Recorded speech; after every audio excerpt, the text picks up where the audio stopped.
साथियों, आज आप लोगों के बीच सिर्फ ये आग्रह करने आया हूं। देश ने 2 चरण के चुनाव देख लिए और इन 2 चरण के चुनाव में जिस तरीके से रुझान सामने आ रहे हैं, एक बात स्पष्ट है,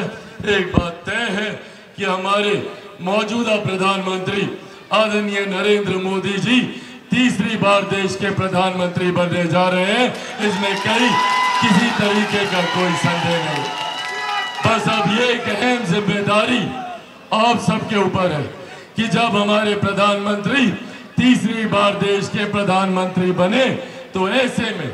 उनके बगल में खगड़िया लोकसभा से जो प्रत्याशी यहाँ का प्रतिनिधित्व करे, जो व्यक्ति सिमरी बख्तियारपुर का प्रतिनिधित्व करे, जो सहरसा जिले का हमारा प्रतिनिधित्व करने वाला जो सांसद हो, वो एक ऐसा व्यक्ति हो जो प्रधानमंत्री के बगल में बैठकर आप लोगों से जुड़ी समस्या का समाधान कर सके, जो प्रदेश में मुख्यमंत्री नीतीश कुमार जी के बगल में बैठकर आप लोगों की जुड़ी परियोजनाओं को पारित करा सके। ऐसे में राजेश वर्मा एक ऐसे प्रत्याशी है जो यहाँ से जीतकर जाएंगे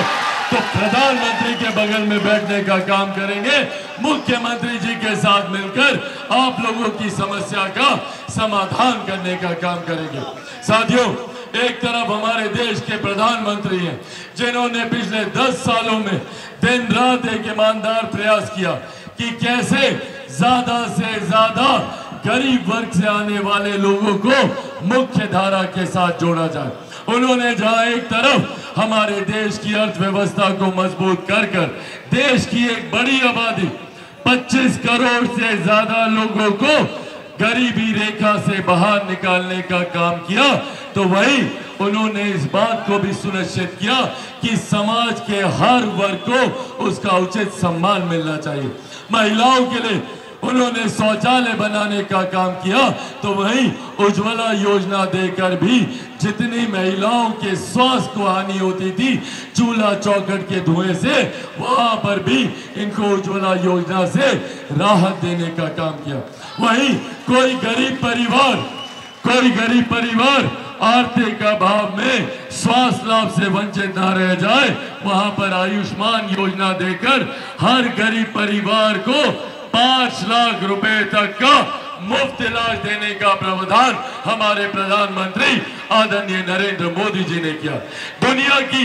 गरीब कल्याण की सबसे बड़ी योजना जिसका श्रेय मैं मेरे नेता, मेरे पिता आदरणीय रामविलास पासवान जी को भी देता हूं। उन्होंने प्रधानमंत्री गरीब जन कल्याण अन्न योजना के तहत आज भी देश में 81 करोड़ लोगों को मुफ्त में राशन दिया जा रहा है। ये हमारे प्रधानमंत्री जी की सबसे बड़ी सोच गरीबों को मुख्य धारा के साथ जोड़ने की है। आप लोग को अनाज मिल रहा है ना? यहाँ पर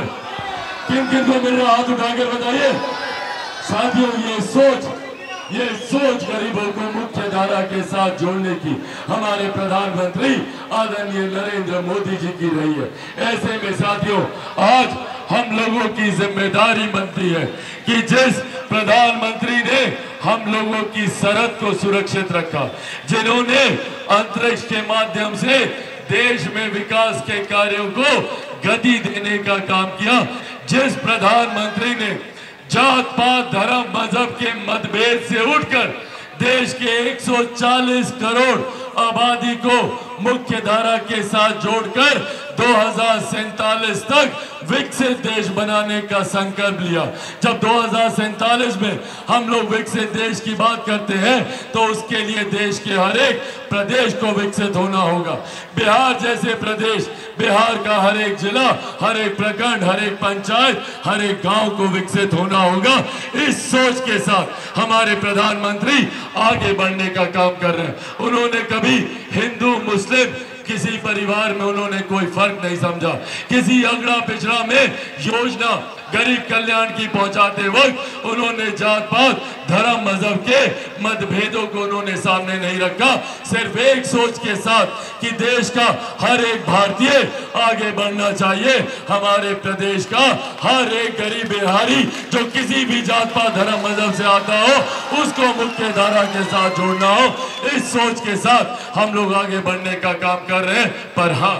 वही कई ऐसे विपक्षी नेता हैं जो अपनी पूंजी को अर्जित करने के लिए आप लोगों की कमाई पर भी नजर रखे हुए हैं। कांग्रेस राजद के जब लोग आएंगे तो उन लोगों की नजर है आप लोगों की संपत्ति पर। आजकल इनहेरिटेंस टैक्स लगाकर ये लोग चाहते हैं कि जितनी जमीन जायदाद, जितना भी चाची आप लोग गहना जेवर अर्जित किए हैं ना,